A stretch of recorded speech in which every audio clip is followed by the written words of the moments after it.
caríssimos alunos, caríssimas alunas. Retornamos à nossa aula da base comum, nosso objeto de conhecimento, o Brasil, de 1964 até 1985. Esta é a sexta aula das 6 previstas para esse objeto de conhecimento, finalizando aqui nessa semana 28, que vai de 16 a 20 de agosto de 2021. Acompanhemos, então, onde estamos no nosso calendário do terceiro trimestre letivo. Então, nos colocamos aqui na semana de número 30, nesta semana que inicia no dia 16 e vai até o dia 20.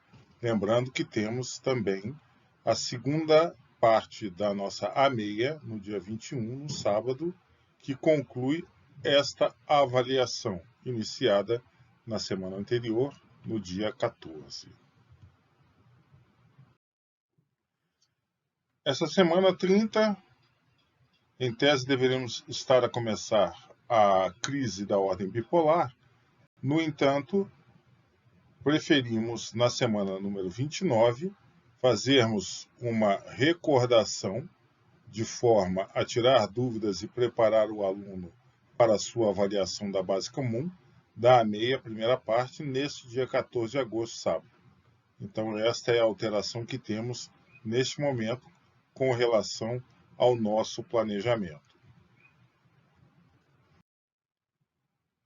Então, continuamos aqui com este planejamento das semanas 33 até a 37, lembrando a nossa avaliação 7 da base comum na semana 34.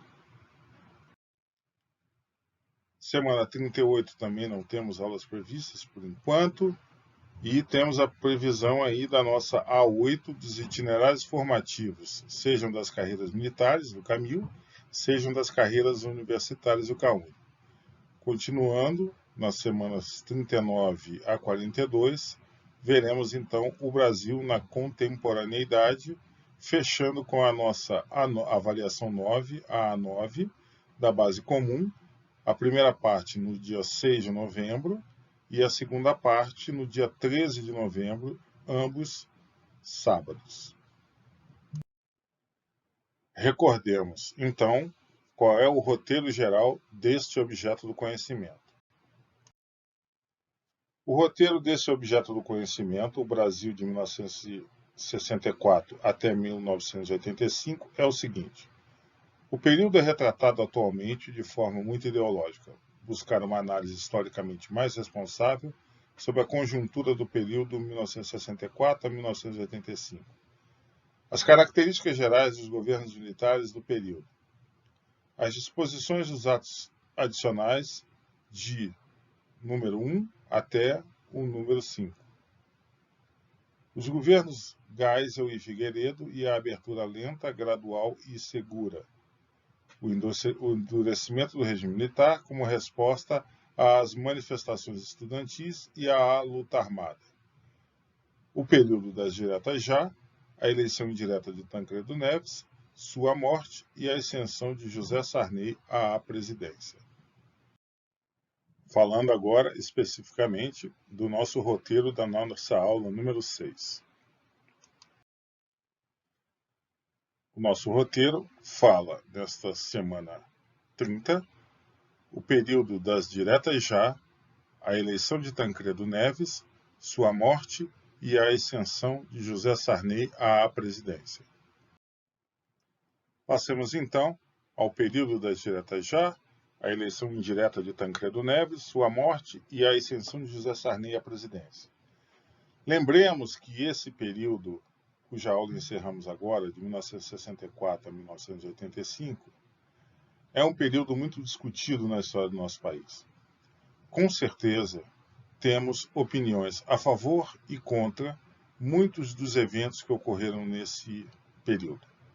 No entanto, devemos deixar bem claro que temos que ter consciência que todos esses fatos, todos esses eventos, tinham um panorama nacional e internacional, vivíamos a Guerra Fria, vivíamos uma série de ideias e movimentos que se opunham de forma muito veemente, que a leitura não deve se fazer a partir das paixões pessoais, a partir das ideologias pessoais, tentando prevalecer um lado e demonizar o outro. Toda a leitura desse período, embora tenha sido um período de exceção, deve ser feita com muita tranquilidade, com muita objetividade, para que nós possamos tirar deles uma série de experiências para que consigamos conduzir o nosso país naquilo que nós queremos, uma verdadeira democracia, uma democracia madura e um Estado democrático de direito com muita pujança e muita força. Temos aqui, então, os dados de Tancredo de Almeida Neves, né, que foi eleito, depois do movimento da Direta Já, como presidente da República. Ele era advogado, nascido na cidade de São João del Rei, estado de Minas Gerais, em 4 de março de 1910. Iniciou sua carreira política no Partido Progressista, o PP, por cuja legenda foi eleito vereador de São João del Rei, de 1935 a 1937. Elegeu-se deputado estadual, de 1947 a 1950, e deputado federal, de 1951 a 1953, na legenda do Partido Social Democrático, PSD. De 25 de junho de 1953 até o suicídio de Getúlio Vargas, exerceu o cargo de ministro da Justiça e Negócios Interiores. Novamente eleito deputado federal de 1954 a 1955, foi diretor do Banco de Crédito Real de Minas Gerais, em 1955, e da Carteira de Redescontos do Banco do Brasil, de 1956 a 1958. Assumiu a Secretaria de Finanças do Estado de Minas Gerais, de 1958 a 1960. Com a renúncia de Jânio Quadros e a instauração do regime parlamentarista, tornou-se primeiro-ministro de 1961 a 1962. Eleito deputado federal em 1963, com a extinção dos partidos políticos e a decretação do bipartidarismo pelo AI-2, de 27 de outubro de 1965, ingressou no MDB, tornando-se um dos seus líderes. Reelegeu-se deputado federal, seguidas vezes, de 1963 a 1979. Senador pelo MDB em 1978, com a volta do pluripartidarismo, fundou o Partido Popular, o PP, e, nessa legenda, continuou a exercer seu mandato de 1979 a 1982. Ingressou no PMDB e elegeu-se governador de Minas Gerais de 1983 a 1984.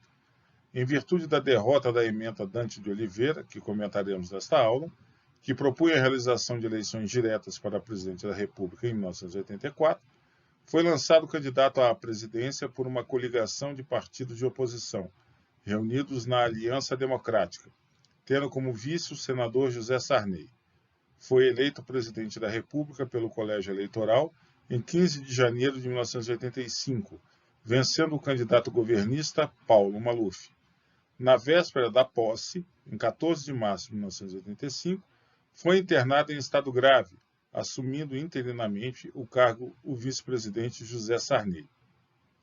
Faleceu em São Paulo no dia 21 de abril de 1985, uma data marcante, pois é o episódio do Tiradentes. A Lei número 7.465, de 21 de abril de 1986, determinou, em seu artigo 1º, que Tancredo Neves passaria a figurar na galeria dos que foram ungidos pela nação brasileira para a Suprema Magistratura para todos os efeitos legais. O Brasil, de 1964 até 1985. Redemocratização. O processo de redemocratização ocorreu gradualmente. Aos poucos, a sociedade brasileira reconquistou os direitos democráticos. Nesse período, a economia brasileira mergulhara em grave crise. O país apresentava elevadas taxas de inflação e assombrosos índices de endividamento externo e interno.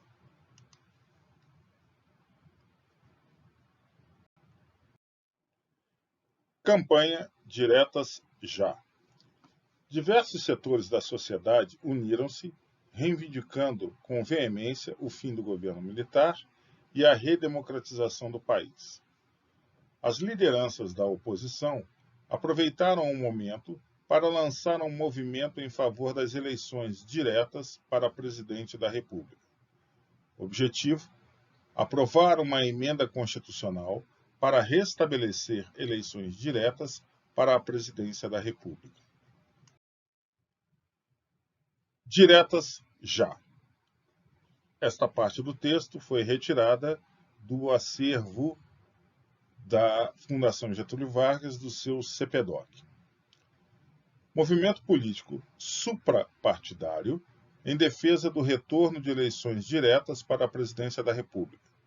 Tendo se iniciado em maio de 1983, o movimento ganhou dimensões políticas e sociais mais amplas, culminando numa série de comícios nos primeiros meses de 1984, que mobilizaram milhões de brasileiros quando da campanha para a sucessão do governo do general João Batista de Oliveira Figueiredo, último presidente do regime militar instituído em 1964.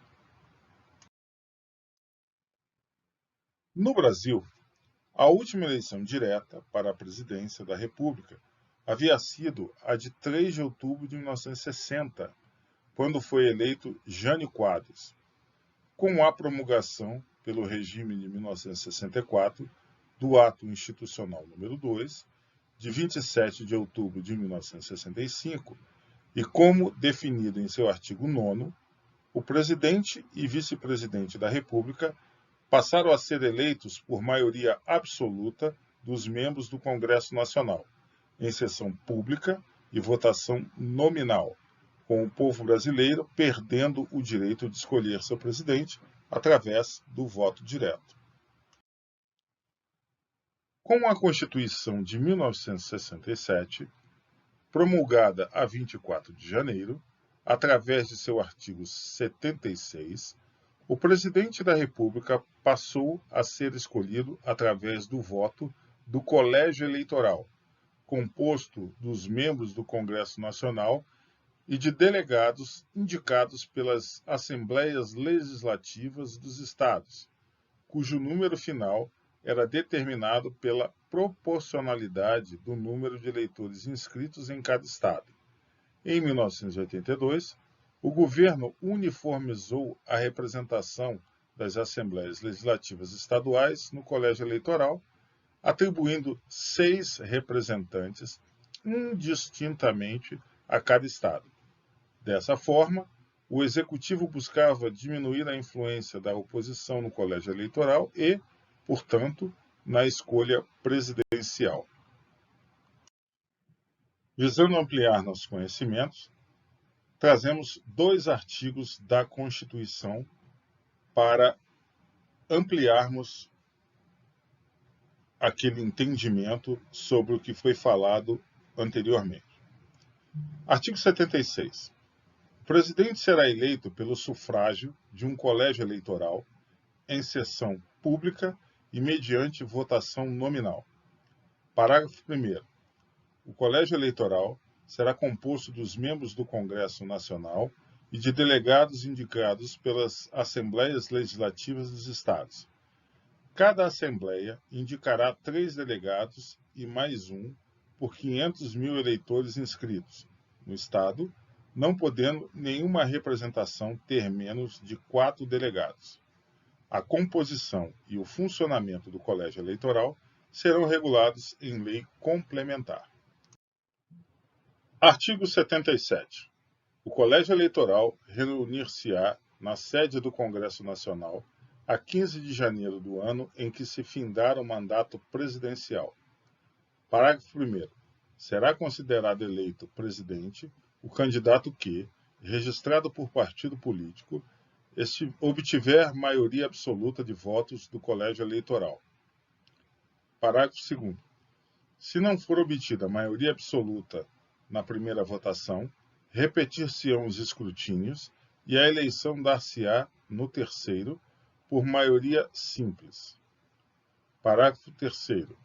O mandato do presidente da República é de 4 anos. Pois bem, a ideia do retorno imediato de eleições diretas para presidente da República começou a tomar força quando, em 1982, o governo Figueiredo restabeleceu, dentro da perspectiva de abertura política lenta e gradual, que se desenvolvia desde o governo anterior, o governo Geisel, as eleições diretas para os governos estaduais. Essa medida contribuiu para o crescimento da força política dos partidos de oposição, Partido do Movimento Democrático Brasileiro, o PMDB, Partido dos Trabalhadores, o PT, Partido Democrático Trabalhista, do PDT, e Partido Trabalhista Brasileiro, o PTB. Em março de 1983, por um acordo entre os partidos de oposição, o deputado federal Dante de Oliveira, do PMDB do Mato Grosso, apresentou ao Congresso Nacional uma emenda constitucional que propunha o fim do colégio eleitoral e o retorno das eleições diretas para presidente e vice-presidente para as eleições seguintes, previstas para 1985. Em junho de 1983, no interior dos partidos de oposição, teve início um debate em torno da conveniência de abertura do processo de negociação com o governo para que se chegasse a um acordo sobre a mudança na legislação eleitoral. Para acabar com o dispositivo constitucional que criara o colégio eleitoral, as oposições precisavam garantir o apoio de 2/3 dos votos dos congressistas à emenda Dante de Oliveira.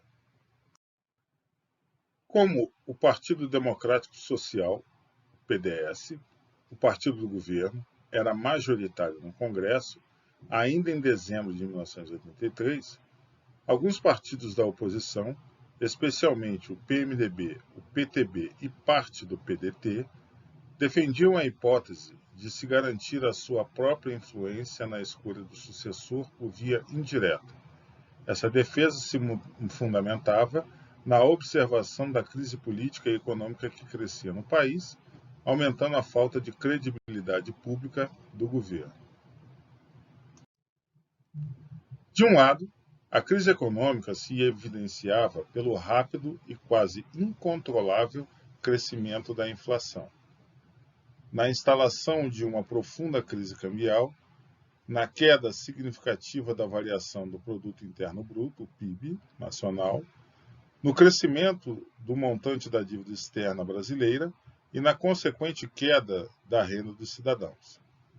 De outro lado, a crise política se instalara no próprio partido do governo, reflexo do desgaste da manutenção do regime militar.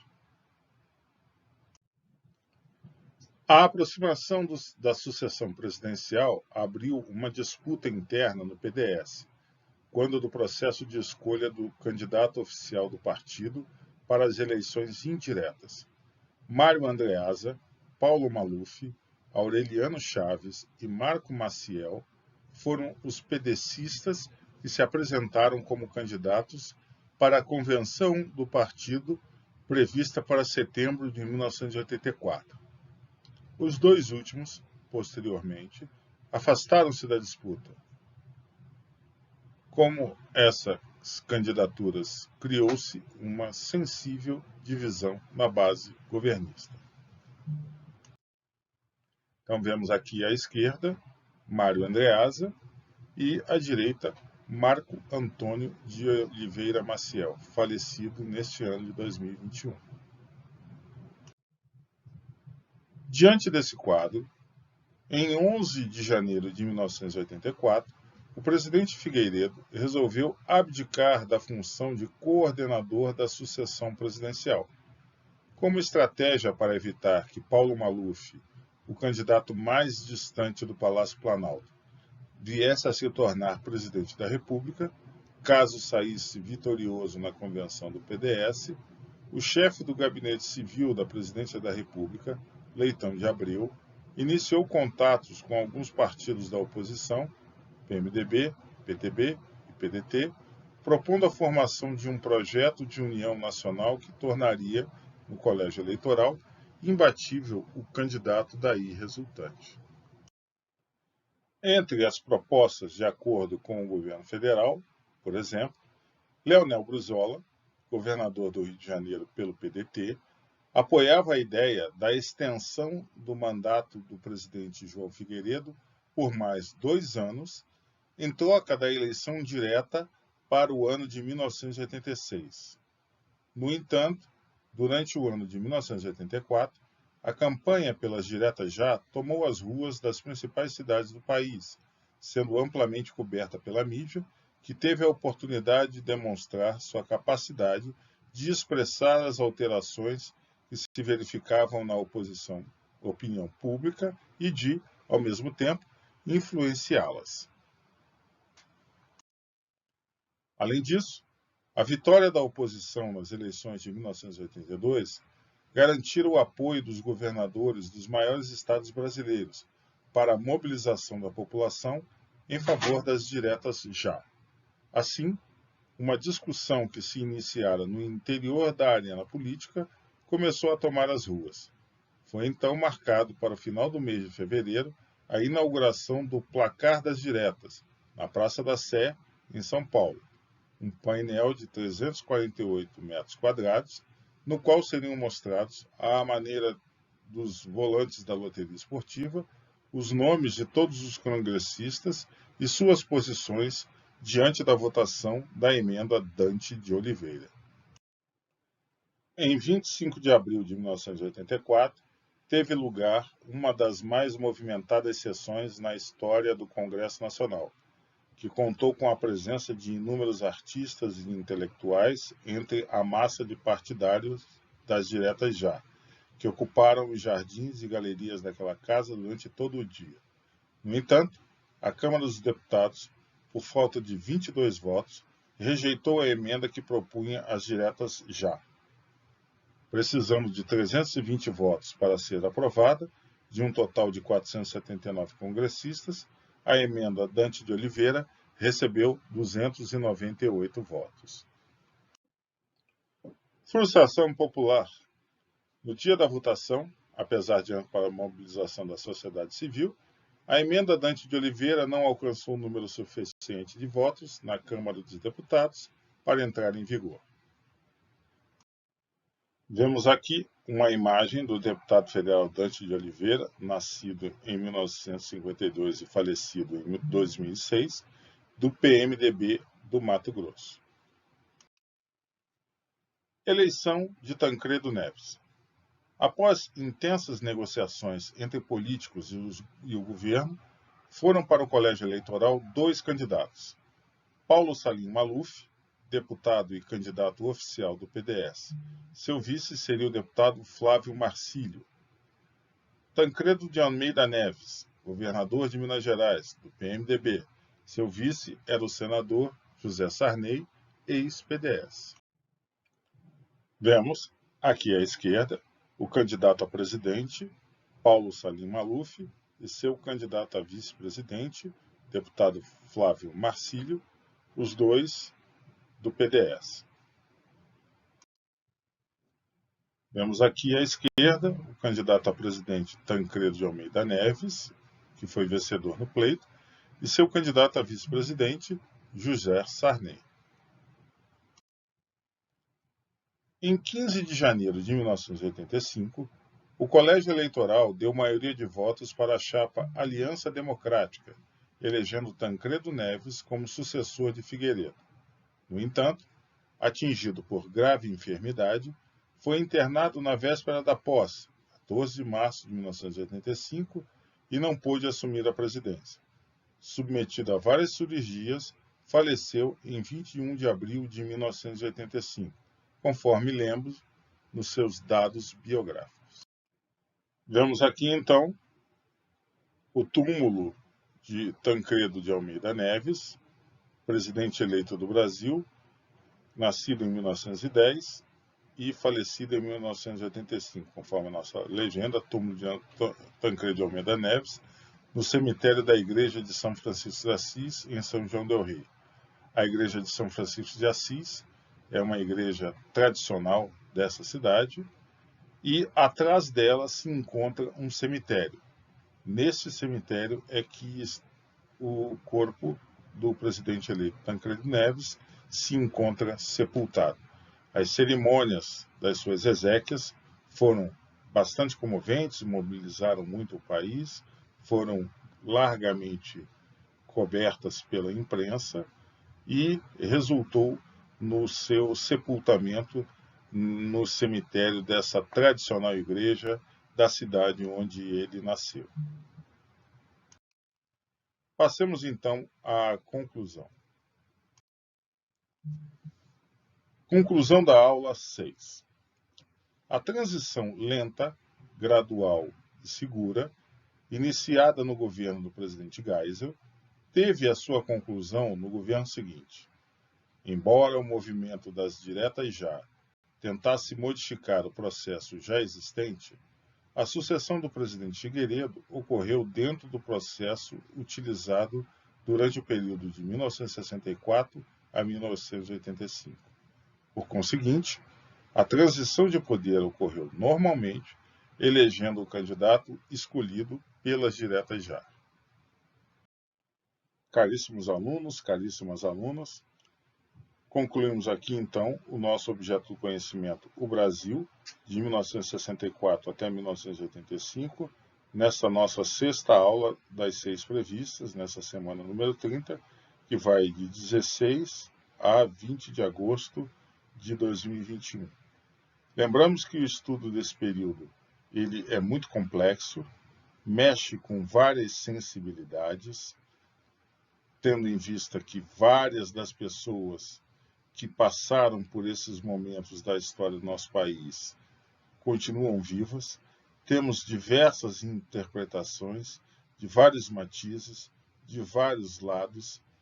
Porém, lembramos que todos os eventos tiveram não só uma participação do que se vivia aqui dentro do Brasil, mas também não esqueçamos que vivíamos um momento de Guerra Fria, de grandes tensões e que o acirramento político era muito grande.